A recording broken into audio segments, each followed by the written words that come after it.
this week we learned about microphones and audio equipment. We are definitely outside my comfort zone, so a lot of confusion for me in all of this. But let's begin. I think one of the more obvious things that we learned about were condenser and dynamic microphones.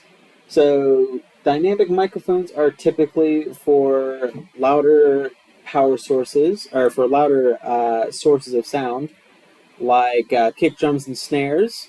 And then we also have condenser microphones, which are for more high fidelity. And we also have for some vocals as well. Uh, um, yes. Condenser microphones also require phantom power, so just a little bit more, a little bit extra to them. They're a bit more complicated. Then we have directional versus omnidirectional microphones, which is, I think that's pretty simplistic right there. Directional, yeah, just get it from one direction. Omnidirectional, you get it from all places. Omnidirectional would be used in where like you don't have a microphone for every thing, but everything is within a closer proximity.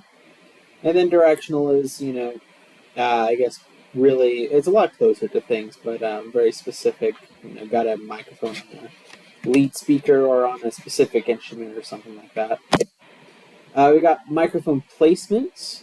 So first off, we have the 3-to-1 rule, which is the microphones need to be 3 times as far away from each other as they are from the source of the sound that they are picking up. And mics should be close so that they don't pick up, sound that's like stray sound from the environment. But they can't be too close, or else you'll get clipping, which is basically the microphone bottoming out, and then you will also get, uh, you know, plosives as well. The next thing we have is connecting the microphones using an XLR cable. Here we got the ground, the hot, and the cold. The cool thing about the cold is that it acts like a negative of the hot, which helps out balance out signals and stop just stray signal sources. Just balance things out, makes things smoother, kind of like a capacitor can do. Now we got a mixer, which looks confusing, but whenever you get things, whenever you know it, it's pretty gosh dang simple. So we got phantom power for the condenser microphones up top. We have gain, which is just, I believe, amplifier power. Aux, which is, I believe, the how loud it's going to be whenever so a lot of musicians wear headphones or earbuds so they can hear themselves. Well, you don't want them to hear the like the snare drums all the time.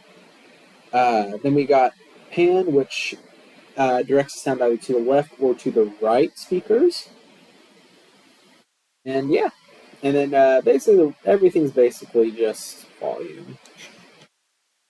Now I got signal path, which is a little bit more confusing on my side. But in general, you uh, have the guitar. It's supposed to be an electric guitar, but that's just a normal guitar.